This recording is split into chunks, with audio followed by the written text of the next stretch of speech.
Hello বন্ধুরা, কেমন আছে সবাই? আজকে চলো আমরা আঁকবো কিছু কর্মরত মানুষের ফিগার দিয়ে আমরা একটা দৃশ্য বানাবো। তো কর্মরত মানুষ বলতে আমরা জেনারেলি কিন্তু অনেক রকমের মানুষকেই বোঝাই, কিন্তু আমরা এখানে নেব কৃষিকাজে কর্মরত, যেমন ধান কাটতেছে, ধান মারতেছে, হ্যাঁ, এরকমই ধানের যে ধান কেটে মাথায় করে নিয়ে যাচ্ছে, এরকমই একটা ফিগার দিয়ে তোমাদেরকে আমি দেখাবো। সেটা হচ্ছে ধান কাটার পরে, সেটা বোঝা বান্ধার পরে, সেটা যখন আমরা মাথায় করে নিয়ে যাই, সেই বোঝাটা ওঠানোর সময় যে একটা ভঙ্গি থাকে, সেই ভঙ্গিটা।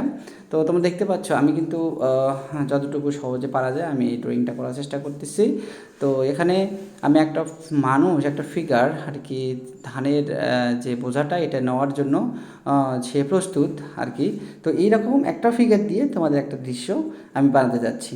তো দৃশ্য তোমরা অনেকেই দেখেছো আগে আমি কীভাবে তো বানাই এবং ড্রয়িং করি।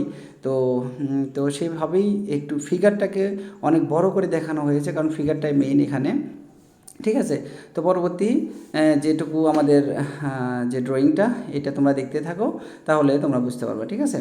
তাহলে চলো দেখে আসি আমাদের সেই এই ফিগারটা নিয়ে কিভাবে আমরা একটা দৃশ্য তৈরি করতে পারি, গ্রামীণ ধান কাটার যে ধানের জমি ওলা একটা দৃশ্য। ঠিক আছে? তো ঠিক আছে, ওকে ভাই, ভালো থাকো সবাই, নেক্সট ভিডিওতে দেখা হচ্ছে।